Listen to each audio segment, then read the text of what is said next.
लोकसभा चुनाव को लेकर देवप्रयाग विधानसभा क्षेत्र से बीजेपी विधायक विनोद कंडारी को हिमाचल प्रदेश के हमीरपुर लोकसभा क्षेत्र की जिम्मेदारी दी गई है।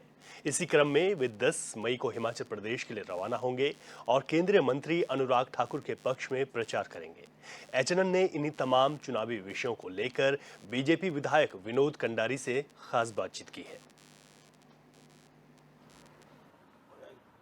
लोकसभा चुनाव लगातार गतिमान है और तमाम जो भारतीय जनता पार्टी के विधायक हों चाहे वरिष्ठ पदाधिकारी हों, सबकी ड्यूटीज़ जो है अलग अलग राज्यों में लगाई जा रही है। भारतीय जनता पार्टी के वरिष्ठ विधायक, युवा चेहरे और देवप्रयाग से भारतीय जनता पार्टी के विधायक विनोद कंडारी जी हमारे साथ मौजूद हैं। कंडारी जी, 10 तारीख को आपको हमीरपुर जाना है, लोकसभा हमीरपुर सीट की जिम्मेदारी मिली है। क्या निर्देश प्राप्त हुए हैं पार्टी कमान से?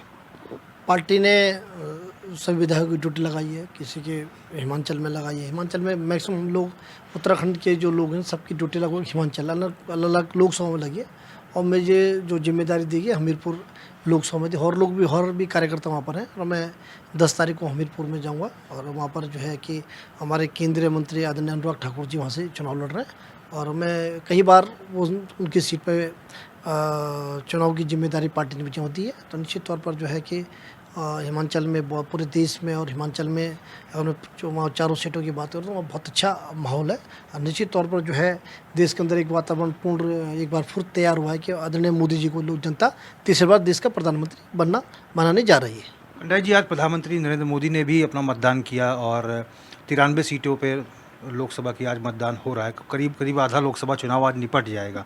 किस रूप में देख रहे हैं, क्या आकलन कर रहे हैं बीजेपी के प्रति आप?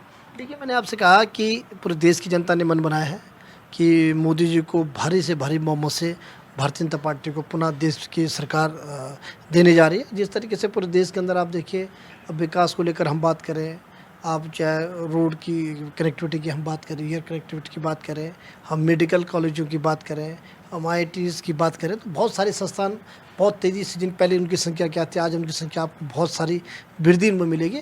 तो निश्चित तौर पर क्या है कि जिस तरीके से देश के अंदर एक वातावरण है, जिस तरीके से मोदी सरकार जी ने काम किया, विकास के नाम पर जो है पूरे देश की जनता मोदी जी के साथ खड़ी है।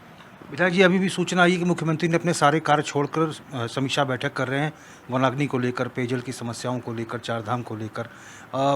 वनाग्नि की अगर हम बात करें तो अब चूँकि पूरे उत्तराखंड में ही वनों में आग लगी हुई है, क्या कारण मान रहे हैं और आपके जो कॉन्स्टिट्यूंसी है उसके आसपास क्या कार्य चल रहे हैं आग को बुझाने के लिए? देखिए, माननीय मुख्यमंत्री जी चार धाम यात्रा उसकी समीक्षा भी कर रहे हैं। मैं लगातार उनको देख रहा हूँ। एक मुख्यमंत्री का जो कर्तव्य है उसको निभा रहे हैं और चुनाव भी साथ में चल रहे हैं। तो दोहरी जिम्मेदारी होती है, एक तो सरकार के मुखिया के नाते और एक कार्यकर्ता के नाते भी काम करना होता है। और मैं देख रहा हूँ तो कल हमारे श्रीनगर के आसपास मेरी विधानसभा, श्रीनगर विधानसभा में मैं कल देख रहा था कि कल वहाँ पर वायुसेना के हेलीकॉप्टर से जो है पानी जो है जो डैम से उसको भरा गया और फिर उसको जहाँ जहाँ वनों में आग लगी हुई थी उसको बुझाने का काम किया। सरकार हर तरीके से प्रयास कर रही है और मैं तो केवल एक निवेदन करूँगा कि जनता को ये हमको एक जो आग वो लग रही है इसके लिए हमको एक सबको आगे आना चाहिए, क्योंकि देखिए इसमें पर्यावरण के दृष्टिकोण से बहुत क्षति होती है। और आप देखिए जो बेचारे अस्वस्थ होते हैं, जिनको जैसे दमा की जो बीमारी होती है, उन बेचारों को बड़ा कष्टकारी होता है। तो मुझे लगता है कि हम सबको आगे आना चाहिए और अपने एक जिम्मेदार नागरिक होने का फर्ज सबको निभाना चाहिए। देवप्रयाग कॉन्स्टिट्यूंसी की अगर बात करें तो चारधाम यात्रा शुरू हो रही है, क्या व्यवस्थाएं हैं? आप जनप्रतिनिधि हैं उस क्षेत्र के। देखिए, रोड में सरकार ने जो है रोड में कई जगह स्लाइडिंग थी, उसमें पूरा क्लियर कर, जहाँ पे रोड ख़राब थी उसका पूरा कर दिया। और पानी की व्यवस्था, जो शौचालय होते हैं, जो पानी की नलकूप और पानी के नल वगैरह होते हैं, सब सुचारू ठीक है और सरकार की पूरी तैयारी। और आप देखिए कि अब तो देवप्रयाग में भी लोग, श्रद्धालु बहुत आने लगे हैं। कहाँ पर देवप्रयाग जो संगम है, और अब आप देखेंगे देवप्रयाग में हम एक पहले लोगों को ऊपर से जाना पड़ता था, अभी हमने एक वहाँ पर एक नदी जो टापू जिसे टुंडेश्वर महाद्वीप कहते हैं, वहाँ पर एक पुल का निर्माण किया, 2 पुल का निर्माण, एक उस साइड एक इस साइड। और पुल भी मुझे लग रहा है कि 15-20 दिन में जुड़ जाएगा, मतलब इस साइड भी जुड़ जाएगा, अलकनंदा वाली में जुड़ जाएगा। तो अब लोगों को क्या आसानी से लोग गाड़ी खड़ी कर सकते हैं और पैदल, जो बुजुर्ग लोग तो चढ़ाई पर नहीं चढ़ पाते थे, जो कि वहाँ पर स्लोप नहीं दूर जाता, अब वो क्या अपनी गाड़ी खड़ी करके वहाँ से सीधे पुल पार करके संगम में आ सकते हैं। तो हमने उसे क्या निश्चित तौर पर क्या है कि अब देवप्रयाग को भी हम बहुत तेज़ी से अब इसमें डेवलप कर रहे हैं। भी वहाँ पर मेरिन ड्राइव बनाने का फाइनल प्रोसेस हमने कर दी, DPR वगैरह भी तैयार हो गई है। अब जब ये आचार संहिता जब खत्म होगी उसके बाद उसकी प्रक्रिया हम और आगे बढ़ाएंगे। तो निश्चित तौर पर सरकार इसमें सक्षम है। माननीय मुख्यमंत्री जी लगातार इसको लेकर बैठक कर, मैं आए दिन देख रहा हूँ फेसबुक में, पेपरों के माध्यम से वो हर दिन, और ख़ासकर ये आग जंगलों में आग लग रही उसको लेकर बहुत ज़्यादा वो चिंतित है। और उससे उन्होंने अधिकारियों को भी निर्देश दिए कि आप फील्ड में रहो, फील्ड में जाके इसकी मॉनिटरिंग करो। और भारत सरकार से भी जो सहयोग हो सकता है, मैं देख रहा कल हेलीकॉप्टरों के, वायुसेना के हेलीकॉप्टर द्वारा जो आग बुझाने का भी काम किया जा रहा है। और सरकार स्तर पर जो सरकार के हाथ में है, सरकार उससे बढ़कर काम करने का प्रयास कर रही है। विधायक जी, उत्तराखंड में हालांकि फर्स्ट फेज में चुनाव संपन्न हो गया, चुनावी आकलन आपका उत्तराखंड के दृष्टि से अगर बात करें तो क्या कुछ कह रहा है? देखो, उत्तराखंड के दृष्टिकोण से अगर मैं बात करूं तो परिणाम में कोई परिवर्तन नहीं होगा। 5 की 5 सीट भारतीय जनता पार्टी जीत रही है। और मैं उत्तराखंड की जनता का धन्यवाद करता हूं कि जिस तरीके से उन्होंने जनमत में प्रतिभाग किया, और मुझे लगता है कि 5 की 5 सीट भारतीय जनता पार्टी यहां पर पुनः जीतने जा रही है। कांग्रेस जो है, चूंकि पहले फर्स्ट फेज का जो मतदान हुआ उसमें कम मतदान फीसदी दिखाया जा रहा था चुनाव आयोग के द्वारा, अब 6% की बढ़ोतरी की गई है। कांग्रेस करी कि चुनाव आयोग किसको लाभ पहुंचाना चाह रही है, और अब जो है बढ़ा हुआ मतदान प्रतिशत दिखा रही है चुनाव आयोग।